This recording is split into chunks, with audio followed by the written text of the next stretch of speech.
আপনারা জানেন যে সাভার এবং আশুলিয়া থানা এর আগে গত 11 তারিখে আশুলিয়া থানা এবং গত 13 তারিখে সাভার মডেল থানা কার্যক্রম শুরু হয়েছে। ইতিমধ্যে সাধারণ ডায়েরি লিপিবদ্ধকরণ, বিভিন্ন ধরনের প্রত্যয়নপত্র প্রদান এবং সাধারণ পুলিশিং কার্যক্রম স্বল্প পরিসরে হলেও শুরু হয়েছিল।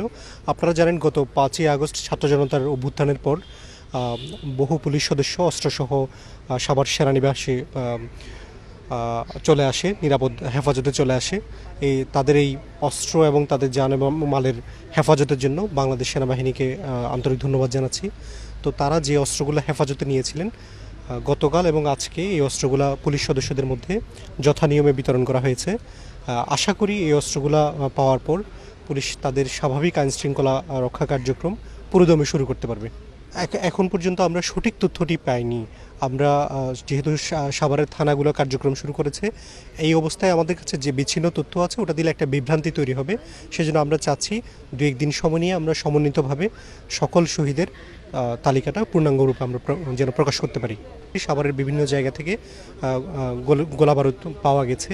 তো এইগুলো আমরা এখন পুলিশকেই দায়িত্ব দিচ্ছি, তারা যেন তাদের নিজ উদ্যোগে এই বিষয়গুলো সংরক্ষণ করে নেয়। কেউ আমাদের সাথে যোগাযোগ করলে আমরা তাদেরকে পরামর্শ দিচ্ছি যেন তারা সংশ্লিষ্ট থানায় যোগাযোগ করে। পৃথক কোনো অভিযানের, বিশেষ কোনো অভিযানের যদি প্রয়োজন হয়, পুলিশ যদি আমাদেরকে জানায়, আমরা সমন্বিতভাবে টাস্ক ফোর্সের মাধ্যমেও অভিযান পরিচালনা করতে পারি। ওটা আমরা পরবর্তীতে থানার সাথে আলোচনা সাপেক্ষে আমরা বিষয়টা নির্ধারণ করব।